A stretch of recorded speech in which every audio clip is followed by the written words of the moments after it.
ბავშვებო, თქვენთვის კარგი ამბავი მაქვს. თვის ბოლოს ექსკურსიაზე მივდივართ. უკვე გადავწყვეტე ადგილი და დარწმუნებული ვარ ყველას მოგეწონებათ. ახლა ამოვიკითხავ სიას, ვინც მოდის ექსკურსიაზე.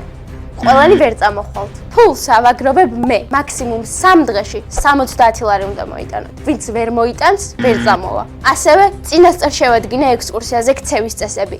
უკლებლივ ყველა უნდა დაემორჩილოთ. აუ მას როგორ უნდა ვისუნთქოთ, ისიც ხო არ მოგიფიქრებიათ წინასწარ. ახლავე დატოვე კლასი. აუ, ჩემი გვარი არა მოუკითხავს, არა და ძალიან მინდოდა წამოსვლა. მე კი ამომიკითხა, მაგრამ 70 ლარი არ მაქვს და არ ვიცი 3 დღეში საიდან მოვიტანო. ჩემებსაც ჯერ არ აუღიათ ხალხასი. და საერთოდ არ ჯობდა, რომ ერთად გადაგვეწყვეტა საწავიდოდით. ხო, ან ეს ქცევის წესები რა საჭირო იყო საერთოდ. ისე რაც ფიქრობ, ახლა მაინც გონი წასვლა სავალდებულოა. ისე ახლა მასწავლებელმა დემოკრატიის ყველა პრინციპი დაარღვია. კლასში აზრი არავისთვის უკითხავს და ყველა გადაწყვეტილება თვითონ მიიღო. და თვითონ გადაწყვეტა ვინ წამოვიდოდა და ვინ არა. ხო და ისიც არ გაითვალისწინა, რომ ყველა ფულს ასე მალე ვერ მოიტანს. და საერთოდ გააქვს წასვლის სურვილი?